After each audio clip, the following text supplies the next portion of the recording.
Vamos a continuar entonces con estas entregas regulares que venimos haciendo, llamando la atención sobre diferentes aspectos básicos y esenciales del karate y en particular de nuestro estilo Goju-Ryu.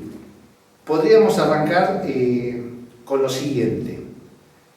Todo lo que el karate logra a través de sus técnicas y de su práctica puede ser explicado a través de la física. El karate, sus movimientos, su eficacia, su potencia, su fuerza tiene mucho que ver con la aplicación adecuada de las leyes físicas. Más allá de otros condimentos que le son propios a la actividad, que lo que hace es potenciar esas cuestiones físicas para lograr el máximo de eficiencia. En el encuentro anterior, cuando vimos algunas prácticas con algunos elementos como la makiwara para los golpes y hablamos de la técnica adecuada, siempre estamos hablando de cuestiones que tienen que ver con la organización del espacio, con la aplicación correcta de las fuerzas y además con las direccionalidades que esas fuerzas adquieren a partir de nuestros desplazamientos en los diferentes movimientos y técnicas. El arte es por entonces la física que subyace a la práctica del karate. Y eso es fundamental y se trabaja a partir de un montón de ejercicios. Para variar, todos estos ejercicios, todas estas prácticas y todos estos principios están encerrados en los kata que caracterizan cada estilo. Goju-Ryu es un estilo particular dentro del karate okinawense porque mantiene, preserva y potencia un montón de otros movimientos que otros estilos de karate ya han dejado de practicar. Esos son, por ejemplo, movimientos circulares y algunas prácticas, en definitiva, que para nosotros son sumamente importantes. Hay un concepto dentro del karate en general que es el de Teisabaki. Teisabaki implica un cambio de posición con respecto al otro. En ese Teisabaki incluye un término y un concepto okinawense, que es el Tenshin. El Tenshin es algo de la práctica propia del Goju-Ryu que lo aplicamos desde el principio que empezamos a entrenar en un dojo. Por lo tanto, en el día de hoy vamos a hablar un poco del Tenshin, de ver de qué manera se puede aplicar, a través de qué ejercicios y cuál es el sentido entonces de esta técnica. Algunos principios básicos del Tenshin tienen que ver con no despegarse del piso, que los pies no se despeguen del piso, que se desplacen, ¿sí?, sin cambiar el eje de gravedad del cuerpo que tiene que estar siempre en el centro. Vamos al ejemplo más básico en Heikodachi, Tenshin en Heikodachi. Para desplazarme yo tengo que flexionar levemente las rodillas y las almohadillas de mi pie tienen que rozar el piso. Ese es un desplazamiento. Este es otro desplazamiento. Hacia adelante o hacia atrás, ¿sí?, a 45 grados o hacia los otros 45 grados. En ese caso hacia adelante o en este caso hacia atrás. Esto que marqué son las 8 direcciones posibles del Tenshin. Hacia adelante, hacia atrás, hacia la derecha, hacia la izquierda y a los 45 grados hacia adelante y a los 45 grados hacia atrás. Esas líneas, si ustedes se ponen a pensar, son las líneas por las cuales discurren todas las posturas de los kata. Los kata siempre discurren en este tipo de líneas, ¿sí?, que son los ejes que nos marcan las diferentes direccionalidades y se relacionan con el sostener la perpendicularidad en todas las técnicas y los golpes para que estos sean más eficientes.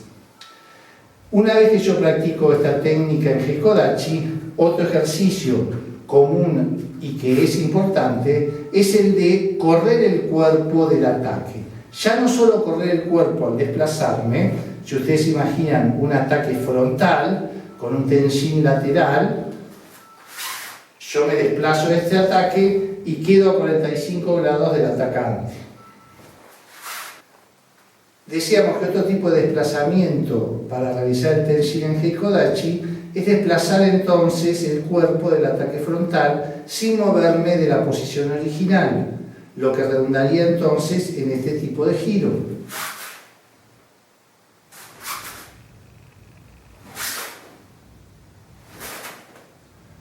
En estas prácticas del Tenshin, como las que hicimos recién y las que mostramos, en todas se involucra mucho lo que es la cadera, lo que son las rodillas y lo que son los pies, ¿sí?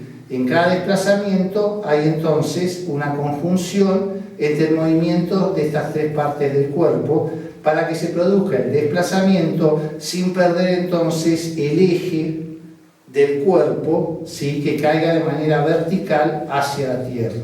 Y eso es fundamental para mantener la práctica.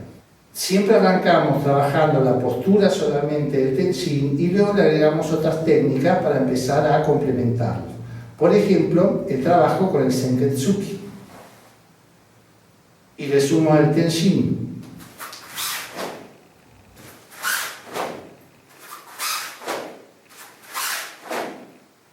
O lo puedo agregar y trabajar con un Maigeri.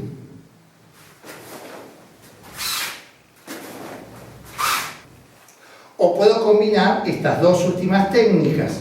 Por lo tanto, ya tengo un Senketsuki, un Maigeri y un desplazamiento. ¿Sí? Estoy acá, pateo, desplazo, golpeo, pateo, desplazo, golpeo. Y así sucesivamente. Luego comienzo el trabajo a 45 grados, que lo puedo hacer desde el propio Heikodachi también, con Hikiuke en este caso, donde la cadera implica un desplazamiento circular para atraer a la pierna que se desplaza. Doy el paso y la cadera atrae a la pierna. Cuando le sumo entonces la técnica, me queda este gesto.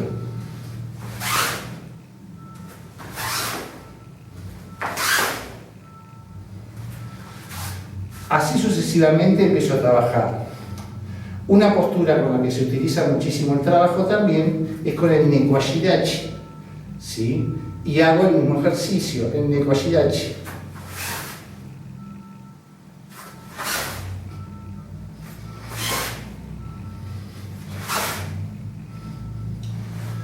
Si voy a los kata, este tipo de ejercicios ya aparece en el segundo kata, ¿sí? En el Gekisai Dai-ni, donde aparece el movimiento de desplazamiento de Tenshin en el Neko Ashidachi. Si yo voy a la parte final del Gekisai Dai-ni, tengo este movimiento.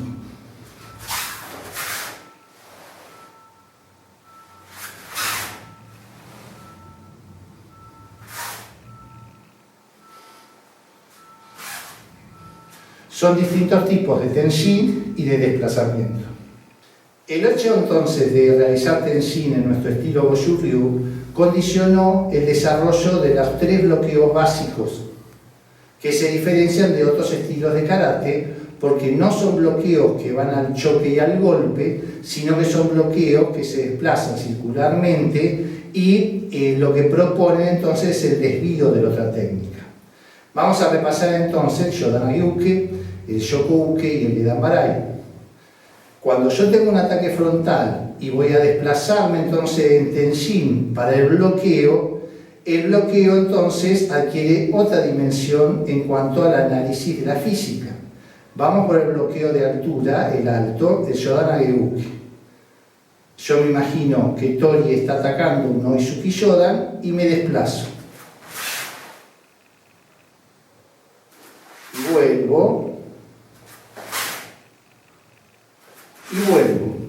En este desplazamiento, y lo hago de manera lenta, inicio corriéndome y el bloqueo realiza un movimiento circular hacia arriba.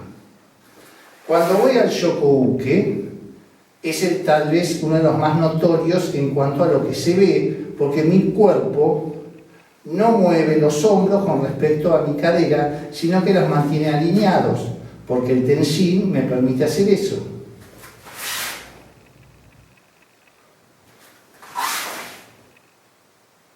Y el bloqueo entonces es absolutamente circular. Cuando voy al Gedan Barai, que es otra de las diferencias más importantes, nuestro Gedan Barai es un Gedan Barai absolutamente circular. Si lo hago desde Heikodachi, nuestro Gedan Barai es un Gedan Barai circular. Cuando a eso le sumo el Tenshin, tiene sentido la efectividad del bloqueo.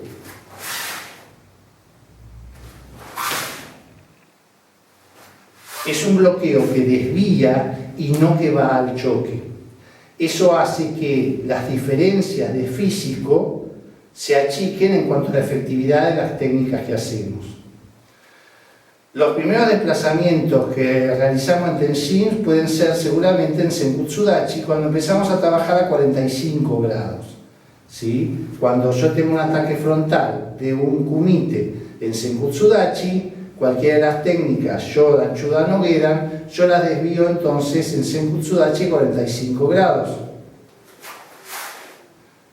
Y si voy a contraatacar con un Hyakotsuki, por ejemplo, esta direccionalidad de mi Hyakotsuki va a quedar totalmente perpendicular a la postura del cuerpo en la que quedó Tori.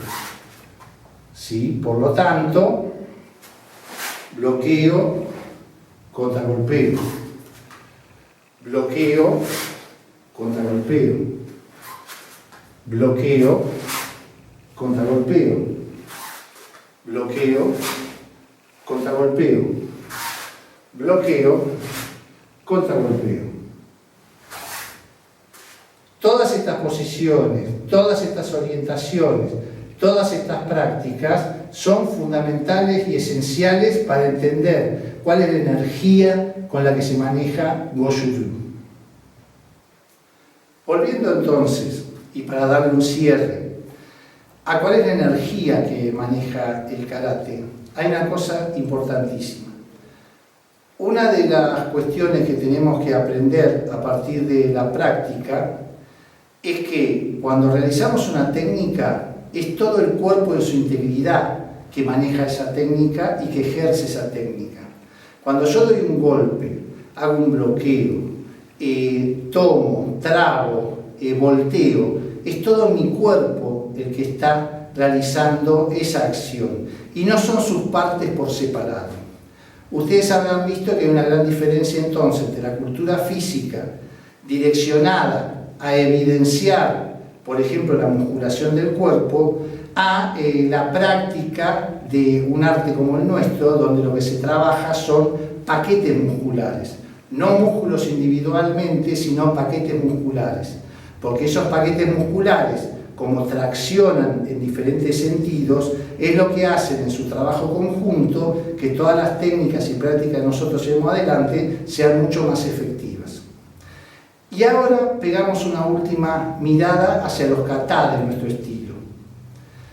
Las técnicas más efectivas, más reales, son las técnicas más sutiles, las menos grandiosas, las menos expuestas, las que menos se ven. Las técnicas más efectivas son breves, son simples, son sencillas, son directas. Cuando uno ve la progresión de los kata van sumando número de movimientos y van sumando sutileza en esos movimientos. Las técnicas más efectivas, la esencia del karate reside en lo sutil. Esa es su naturaleza y por eso es artístico. Gracias.